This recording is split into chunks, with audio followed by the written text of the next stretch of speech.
Have you ever met the connector?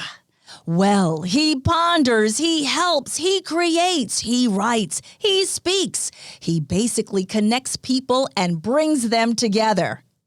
I speak about Paul Solano of PS and All Marketing Group. At psandallmarketinggroup.com, you will receive an assembled group of Paul's contacts and connections that cross into many sectors of life. Please contact Paul Solano at 617-240-4130 or psandallmarketinggroup@gmail.com if you are in the market for a wide array of services. Again, please contact The Connector, Paul Solano at 617-240-4130 or psandallmarketinggroup@gmail.com with any questions. And now, here's Paul Solano, the host of Paul Ponders. Welcome to Paul Ponders. My name is Paul Solano of PS and All Marketing Group, and I may be reached via email at paul@paulponders.com. Thank you for joining me for my foray into podcasting. It is great to be collaborating with my friend and associate Chalonzo Amos of PodPro Entertainment to bring you some fun, exciting, and informative podcasts. For many years, I've been referred to as the Connector, or in Greater Boston circles as the Connector.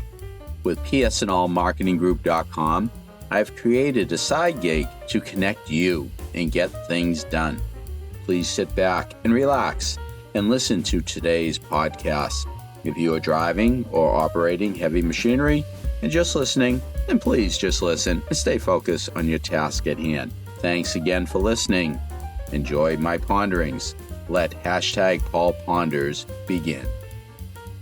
Greetings, everyone. How is everyone doing? Welcome to another episode of #Paul Ponders. Another great episode produced by Techie Chalonzo in the studio, behind the curtain, PodPro Entertainment, #PodPro Entertainment. I want to thank all of you for logging into paulponders.com, part of the PS and All Marketing Group, and it's working out really well. I know I say it all the time, but it is true.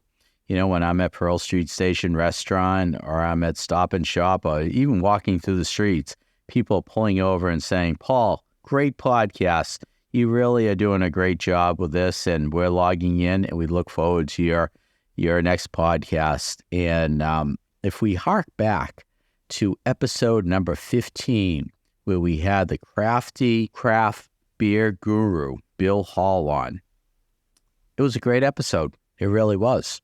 In this episode, before I give our first sponsor, our real first sponsor, some credit for sponsoring this episode, you're going to be really intrigued with this episode. So we'll keep you in suspense for a few minutes here, maybe a minute or so.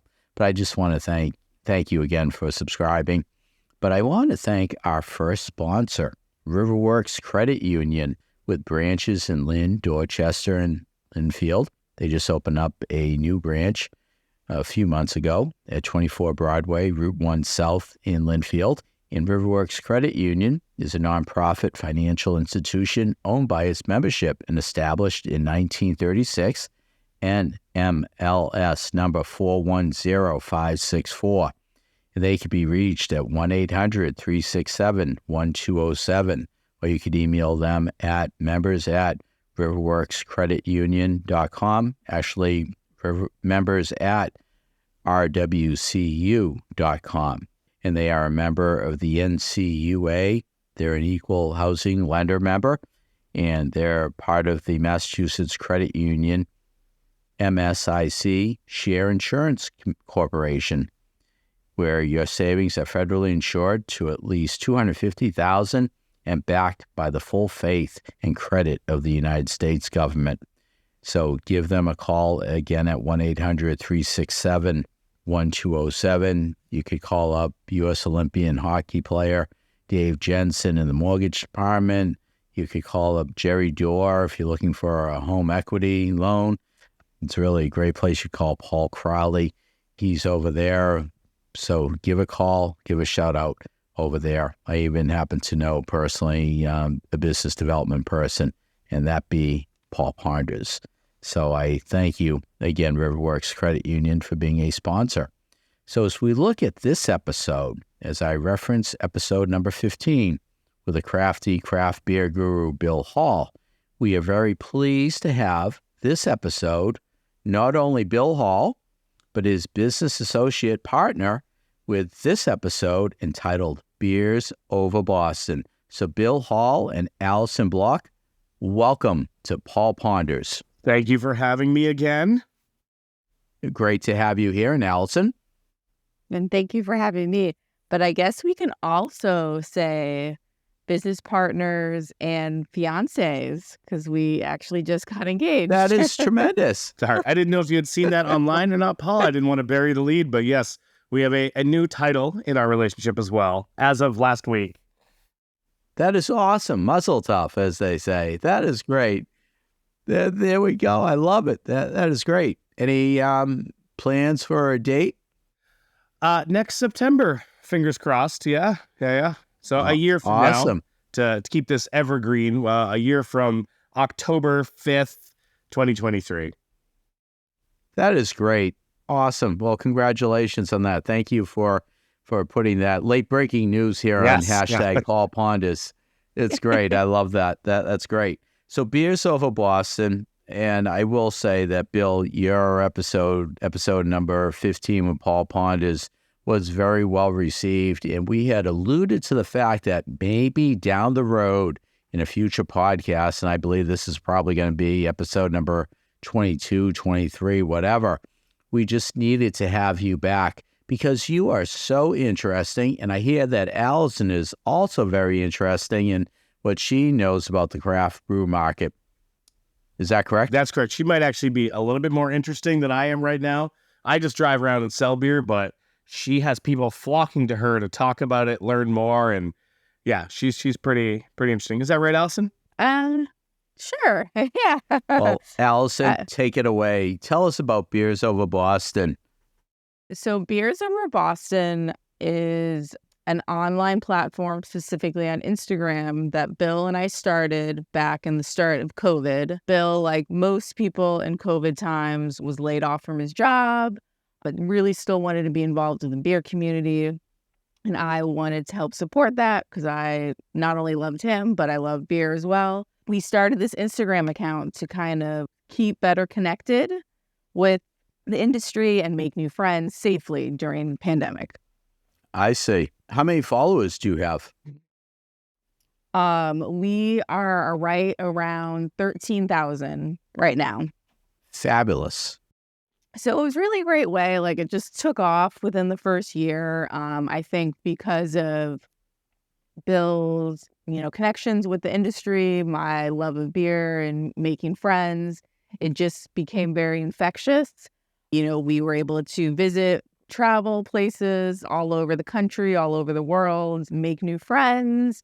Those friendships turned into job opportunities, from Bill starting his own later down the road sales, distribution, and consulting business for local breweries, but also me being able to pivot in my career and start using my social media skills to become a social media consultant for local breweries as well, in addition to keeping my day job, which is in finance. That's great. That is great. So what exactly do you promote? Are you promoting specific products or are you promoting events? What are you doing? We do a little of it all. Our first rule, though, is we only support and promote brands that we authentically love ourselves. That does mean that we do say no to people. We don't do bad reviews. We don't do anything negative. Just because we don't like something doesn't mean they should get a negative review. It's still someone's hard work. Whether or not we like it, we just might not post about it on Beers Over Boston. But we primarily focus on local brands that we either have very good relationships with or organically find in the wild and just want to love, support, and highlight them in difficult times when people need that support and extra voice. Yeah, and to add to that, a lot of it started once it was safe to go back to breweries and to work with people. We were brought in to do, quote, collab brews or do brew days with breweries. and kind of give a behind the scenes show of what the brewing was like and kind of the fun vistas that you could see at lots of different amazing local breweries. And that really launched us off to focus showcasing the people behind the beer and the community that we wanted to build. I see. Now, do you go in and do you offer tours of local breweries? How does that work? So that's not something that we generally are able to do, just because most breweries, I would say 99.9%, don't want random people just stomping through their breweries. I do work as a tour guide on the side, but that's something wildly different. What we have done in the past, though, is organize either influencer meetups or events for friends, families, and neighboring people to come in and kind of peek behind the curtain with the help of the brewers and the people that actually work at the brewery. We let them handle walking people through. Is that about right, Allison? Yeah, I mean, we, just to continue to highlight, we will document our journeys, whether it be on a brew day or a visit or an event. And then we highlight it on Instagram as well as other social media channels. But we also have partnered with breweries to offer like very exclusive experiences, whether it be like tickets to a festival that sold out or a private tour with them and a few guests. So like they get their own behind the scenes curtain that we are able to do fairly regularly. So we spread the love. That's tremendous. That's tremendous. Now, is there a membership fee involved with this? No, it's completely free. We do this completely with no charge. We are fortunate where some businesses have supported us monetarily in our endeavors, but for the most part, we just are doing this out of our own passion and interest for the industry as well as local businesses that we want to support.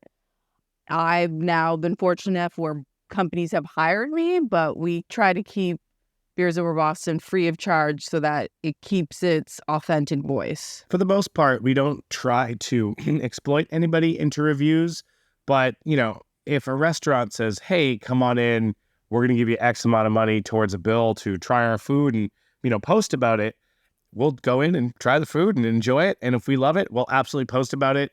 It's one of those things that we always tell people, like, it is the ball's in our court. We're not obligated to do anything, but we'll absolutely, put you in the best light. We've had instances where we didn't really love something. So, like Allison said before, we don't put anybody on blast. We don't say anything bad, but we're not also, that kind of quote influencer who's asking for $1,000 for 100 retweets and, things like that. And we never really ask for anything free other than a chance to peek at something and take videos. So if you went into, we'll say, Pearl Street Station restaurant and all, and I know I've known you for many years, Bill, and you've been and have always been just a true gentleman and a great knowledgeable beer rep. What would it encompass if you were to come into Pearl Street Restaurant Station or we'll say Exchange Street Bistro in Malden, where I was earlier before this podcast? Shout out to Jesse. But it's something that, how would you approach a situation like that? Allison, do you want to field this one? You're a little better with the video. Typically, what we would do is we would just highlight our experience from walking up to the door to ordering to whatever we're enjoying, any interactions we have with anyone at the location to leaving. We try to keep it as authentic as possible. So if that means Bill doing like a silly face or I'm more camera shy, so me being like blushing and embarrassed, like that, we just keep it true and we just try to make it short because as we know, most people don't have a long attention span. So we keep it condensed and highlight.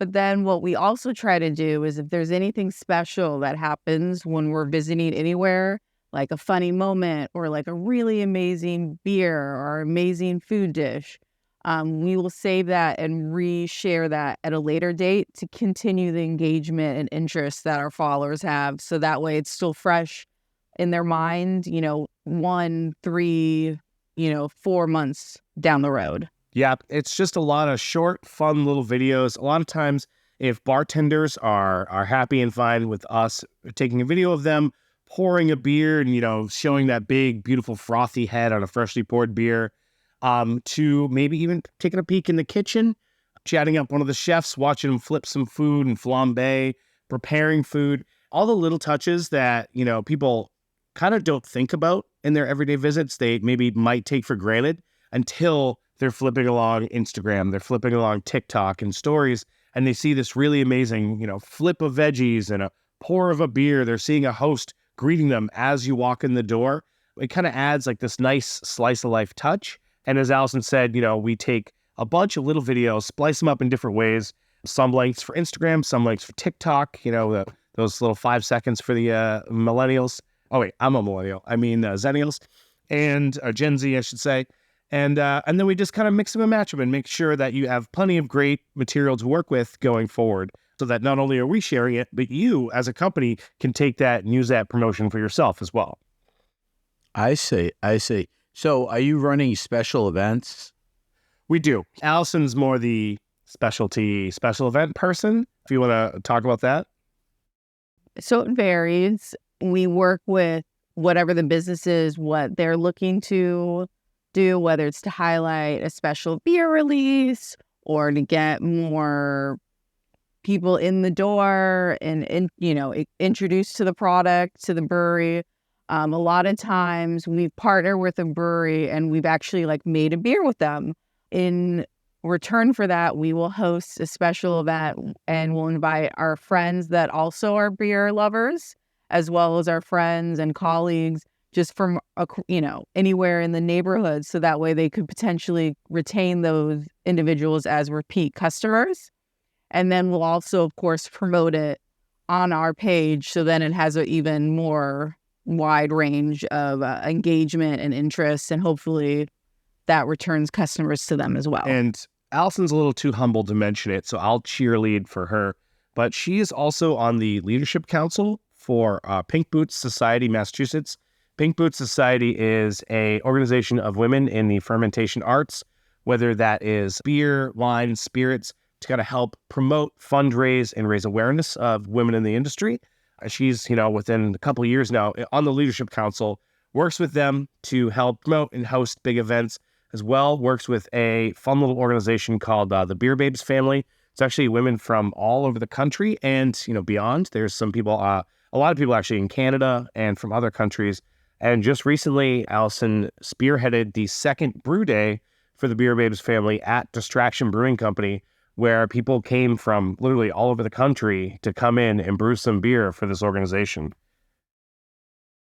Yeah, and I would just like to note for Pink Boots, it's actually women and non-binary individuals in the fermentation industry, with the focus of continued education and networking in a male-dominated industry, so to speak, get them a leg up in the industry.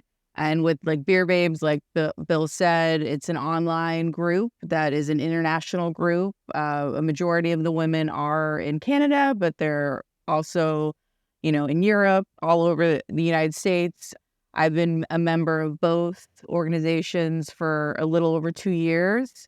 And I'm, like Bill said, on the leadership board. I'm the finance liaison for the Massachusetts chapter, as well as an ambassador for the Beer Babes family, which is a newly formed program that they've installed to get the word out. You have really great networking outreach skills, and that's remarkable. Congratulations on that. Yeah, and I won't go into even what I do during my day job, because there's even more with that. But it's all stuff that I am personally passionate about. So I'm happy to be busy 7 days a week, because I love everything that I do, and I wouldn't choose not to do any of what I'm doing. That's tremendous. Now, do you have a Facebook presence? I know you've mentioned Instagram and TikTok, but do you have a Facebook page? Yeah, we do. We find it we don't get as much traction with it. Same with TikTok, but we do have it. We just have it set up where anything we post on Instagram cross feeds into Facebook, but we'll also share a lot of events. I find more engagement on my personal page, And that's where I'm connected to a lot of my industry friends. And so I'll share stuff for Pink Boots a lot of times. And that's the way that we've been able to get people to attend our events. For the style engagement that we do, we have the Facebook, but it's really just like friends of ours and some breweries and industry people that follow it. It's really the Instagram is where we are the heavy hitters. That's where we make our bread. Yeah, and I would say that's for us as like a quote unquote influencer. But for all the breweries that I work for, they have an extremely heavy presence in Facebook. So that is where I have to be diligent and cross promote everything, specifically events and new releases, because that's the majority of where their tickets are sold and information of that nature is communicated out. So are people able to just buy tickets to an event directly through your site?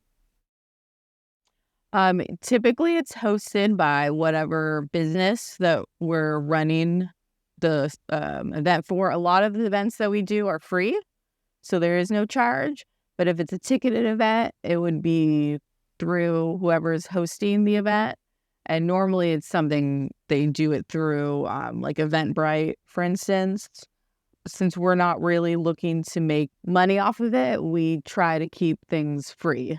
So that way everyone can attend. Yeah. A lot of times the ticketing, quote unquote, is just to get a head count, an idea of how many people are going to be there. You'll always have walk-ins for our comedy nights and open mics, things like that. But for the most part, that's just to see RSVPs and kind of have something to show the breweries like, hey, this many people said they were interested. So let's make sure we're putting some aggregation and some promotion a little bit more into this product, quote, product, events and whatnot.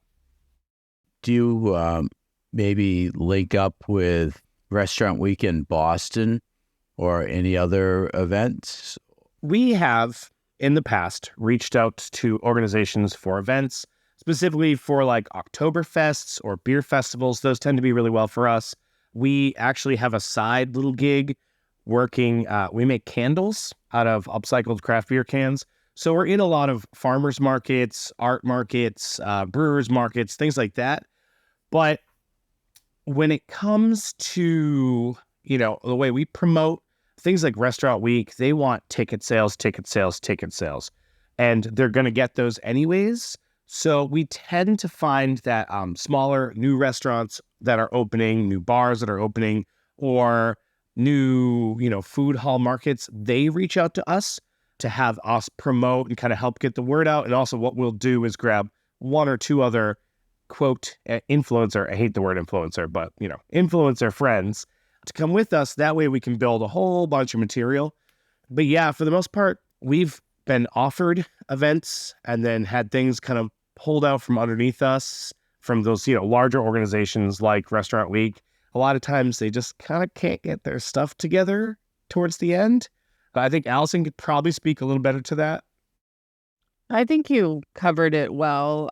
We tend to focus more. We don't really focus on those types of events only because it's hard to quantify like what the business necessarily would get out of it versus, oh, we want to visit your establishment and show it to our followers. And hopefully that means people will come and visit.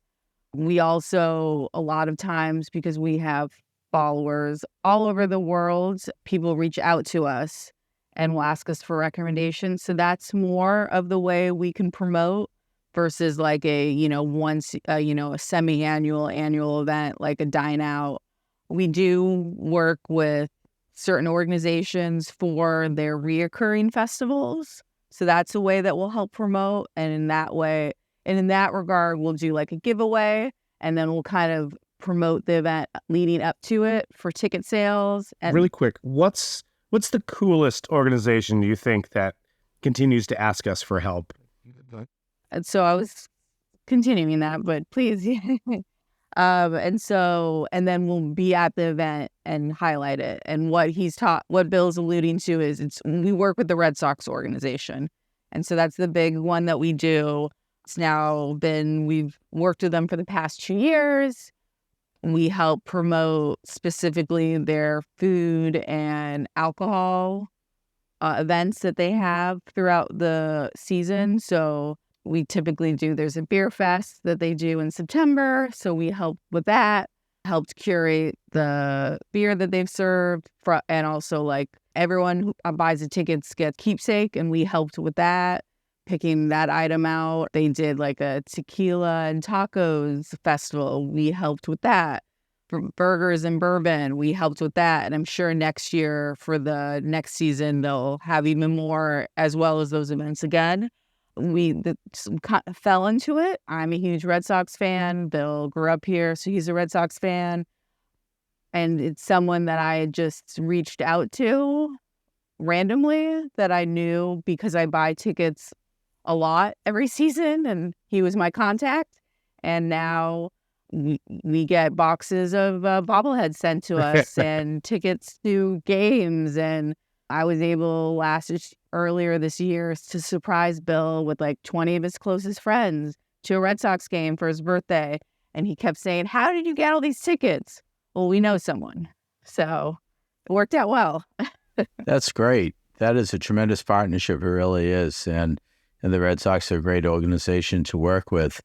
And we recently had Mr. Tom DiBenedetto, a minority owner of the Boston Red Sox, on as one of our guests. He recently received an award from the National Italian American Sports Hall of Fame for his work as a minority owner of the Boston Red Sox, and also the owner or chairman of the board of a soccer team, a football club in Italy. So anyways, but he's a great guy as well, so I'll have to put the two of you together maybe one day down the road. You never know. It's quite Paul Ponders hashtag Paul Ponders strikes again. I never write anything off. Let me tell you, I'm sure you could move mountains. There we go. Thank you. Yes, we can. We try our best. I was doing some research on your beers over Boston, and I read a fun article in Cotton Southie, which I love to read. It's a great blog, great publication also. What do you think about the South Boston market? What's that like? Ooh, for beer sales, what are we talking there? If you're a top 10 brand like Lawson's and Lone Pine and stuff like that, you do really well. And, obviously macro beer, but Southie is more about High Noons and White Claws right now than anything else. So it's a neighborhood I love going to, and I will routinely go and do sales. And we actually do events like, to steer it back towards Beers Over Boston, me and Allison went to Dumpling Daughter when they opened a new location on Broadway and did a behind the scenes. She went into the kitchen and actually took footage of, them flipping the dumplings and getting the noodles ready, and kind of did like a whole nuts to bolts of how Dumpling Daughter works. And then we feasted, which was amazing. Beer, it could be a little tough over there. Allison, what do you think? Yeah, I mean, I used to live in Southeast, so I has a special place in my heart. We have made lots of wonderful friends that still live there, that own businesses there, so we help support them. I think with beer, they'll correctly explained it. There, it's harder for the little craft guys. But with that said, I feel like when we've had tastings or events where we've promoted our brands that we work for or just support, it's always been very positively received. What does that mean? That's return customers, that they'll buy it forever. We don't know that, but in that moment, they're really excited, great feedback, want to know more, follow them on their social media, buy the 4-pack, the whatever it is. And in that moment, you have a new customer. Yeah, I should say we've done tastings not only at liquor stores and bars, but at an amazing little shop in South Boston called In Good Company, which is more of gifts, fun, quirky style of a shop, not alcohol related at all. But I've done tastings in the back of the store for people during what we call a sip and shop, and the enthusiasm is through the roof. I should also say I would be kicking myself if I didn't mention, talking about beer and South Boston, Castle Island Brewery is a phenomenal brewery. We're big fans and friends with the owner. I've known the owner of Castle Island since they pretty much opened and put out their first cases of beer. So that's a great spot to visit for sure for craft beer. Yeah, couldn't miss mentioning that. And then head over to Sullivan's Yeah, for a hot dog, right? go for a nice long walk to Sullivan's because unfortunately Castle Island Absolutely. Brewing is not in Castle Island, but that was where it was born. Close enough. There you That's go. actually where my favorite hamburger is. It's like nothing fancy, but it's just my favorite hamburger. Sully's, like, just love it. Absolutely. I haven't had one of those in a long time. That's great. Well, just to wind down as we look at your Instagram presence, what is your handle for Instagram? So that is Beers Over Boston. Beers plural over Boston. And how often do you post on Instagram? Is it every day, every hour, every week? How often? So I primarily handle that because Bill is crazy busy and always on the road, and it's hard for him to manage social media. We try to post fresh content, so that would be either a reel or just a static post 2 to 3 times a week, sometimes more, sometimes less. But we try to do stories every day throughout the day. And then we're very diligent to check for comments or any messages because we get hit up a lot in our DMs, whether it be a question for a beer recommendation or, oh, I'm visiting Boston, or, oh, I saw you went to Chicago. Okay, what recommendations do you have for that? We get business opportunities that way. And so I'm trying to check it like on the hour, every hour. That's tremendous.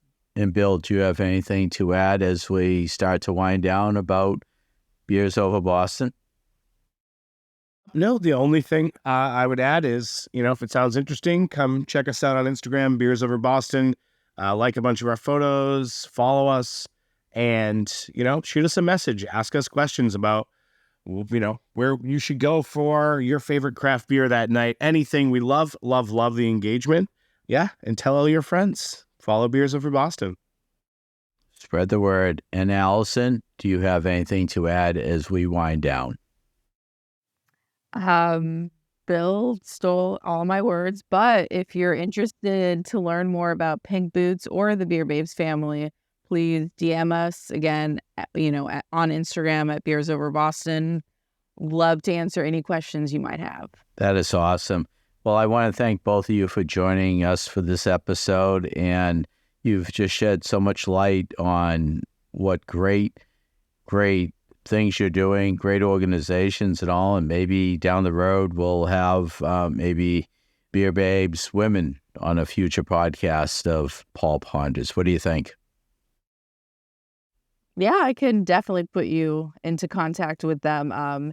There's primarily 2 founders. One in, I believe Roxy's in Quebec, and then Rachel is in Arizona. Both are heavily involved in the beer industry. Rachel, for instance, is a beer educator, so she would be a lovely person to speak with. In fact, we are having our Beer Babes release at Distraction Brewing October 21st, which is a Saturday from 1 to 5 p.m. Rachel won't be able to make it, but Roxy is coming in from Canada. So should you want to attend, it's a free event.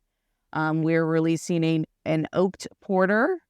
And there's a ton of women and men who are members of the organization that will be there in attendance. And that would be a great opportunity for you to at least meet Roxy. Interesting. Well, I know I'm doing something with the Boston Bruins Foundation on October 21st, but that's more towards the evening. So we'll have to touch bases about that offline and see what we're able to do if we could just make an appearance over there and meet some more wonderful people. How does that sound? Sounds great. And go Bruins. Absolutely. Go Bruins, indeed. The season is starting. Yes, it is. It's coming up very, very soon. So again, Bill and Allison, thank you for being on this hashtag Paul Ponders episode. Again, thank you to Techie Talonzo in the studio. I want to thank everyone for rating us, subscribing to us, catching us on YouTube, iHeart, Media, wherever you find your podcasts and all. But most importantly, everyone, please go to Instagram, find Beers Over Boston, and I know you will be wowed with some wonderful, wonderful stories, pictures, events, all good. So again, Bill and Allison, thank you, and have a great rest of your day. #Indeed. I trust that you have enjoyed Paul Ponders. Again, my name is Paul Solano of PS&All Marketing Group, and I may be reached via email at paul@paulponders.com to do some more pondering. Many thanks to my longtime collaborative friend and associate, Alonzo Amos of PodPro Entertainment, in bringing you our fun, exciting, informative podcasts. You rock, Techie Alonzo. With PS&All Marketing Group, I created a side gig to connect you and get things done. Please do not hesitate to reach out to me at paul@paulponders.com with any questions. Subscribe to our YouTube channel at Paul Ponders. Follow us on Twitter at Paul Ponders Pod. Follow us on Instagram at Paul Ponders Podcast. Thank you again for listening to Paul Ponders, available on Apple Podcasts, Spotify, our website paulponders.com, or wherever you stream your podcasts. Subscribe, stream, rate, and review our shows. Your ratings and reviews help our show reach new audiences. Produced by PodPro Entertainment, Paul Ponders lives within a network of podcasts located at podproentertainment.com. The new radio. Until we meet again, my friend, stay well. Indeed.